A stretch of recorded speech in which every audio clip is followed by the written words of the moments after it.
When Teresa, she did a podcast, she said some things about your business, it pissed you off. Some people, we're not going to regurgitate that because she was really hot under the collar. But before that,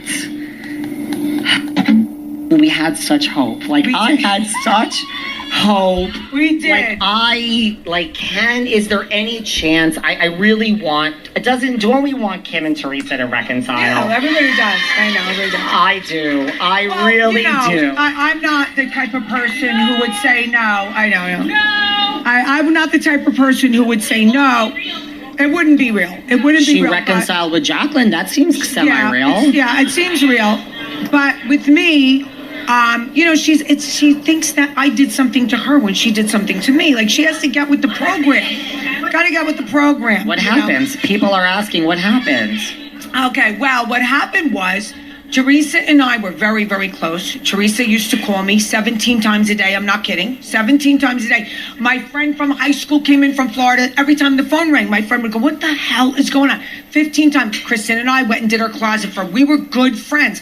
No money, no show, had nothing to do with that. I was the one with the money. I had the multi-million worth. Her boyfriend $300 million, not 100, 300. Okay, I'm the one with the guy. She loved. I had the private jets. We had everything. Okay, but I never, ever said it, did it, flaunted. She loved the life I was leading. She had all her little kitties. She would come shopping. I would give her my clothes. I would give her my shoes. Okay, this is when I first met her. Kristen is here to. So now she has an issue with the green pageant dress, and they all turned against her. Do you remember that? Caroline Manzo, Jacqueline. Nobody was talking to Teresa except for me. And Kristen and I went to Portobello, and Melissa and all of them, Kathy Wakili, Jacqueline, came to me and said, Teresa's talking behind your back, and you're a very good friend. My mother was there. Teresa's talking behind your back. She don't just want to film with you. She wants to make up with everyone, blah, blah, blah. Oh, okay. I get drunk. I go home. Kristen saw. I called up Teresa. I screamed and yelled. Teresa denied. Left it alone. But it was always in the back of my head. Teresa finally goes after this reunion, after the green pageant test, and they make the deal with the devil. Teresa and the Gorgas decide for filming they're going to make up. But guess who's out? I'm out. Okay, so I guess the question that I have when it comes to this audio clip is, and we're going to take Melissa out of the equation because we already know that Kim D does not have a relationship with Melissa Gorga, right? And we're going to take Kathy Wakili out of the equation as well because Kathy is not on the show. And Kathy does not have a relationship with Melissa at this point, only with Kim D.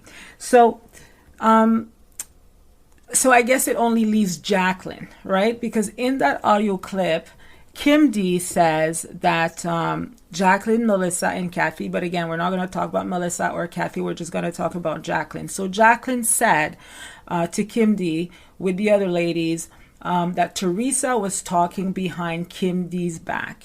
Okay, so my question to Kim is, since Jacqueline and the other ladies, but let's speak specifically about Jacqueline, since Jacqueline had something to do with the falling out between Kim D and Teresa, and now that Jacqueline has reconciled with Teresa, is it possible that maybe Jacqueline feels guilty that she has played some sort of a role in the demise of their friendship and might be trying really hard to put Teresa and Kim back together, aka potentially be behind the spoofing? Because last week Kim said that someone called her phone and that person was, the phone number was Teresa, and then someone also called Teresa's phone, and the number on Teresa's phone was Kim D. So there was like a spoof call going on between the two of them, right? But Kim also said whoever did this, they did us a favor because it broke the ice, right? And I don't know why. I know the easy answer would be like, oh, of course, it's probably Louis, right? Like last week when I was talking about that, I was talking about the reunion, but it doesn't necessarily mean that Louis is the one who would want to necessarily do that, right? At this point, I'm not really sure because, you know, Kim D has said quite a few things that were not so nice about Louis. So I don't know if he would be like really going really hard to have Teresa and Kim D reconcile, but we never know. But I'm just wondering, right, if is it possible that it might be Jacqueline behind the spoof calls and like trying to break the ice and have the ladies just kind of have like a chat in that way. And I have a reason for saying this, and I'll get back to that at the end of this episode, okay? Because it ties up into the whole thing that I wanted to bring up about Dina, okay? So I want to know, does Kim D think that the person who did the spoofing, could it be Jacqueline Laurita?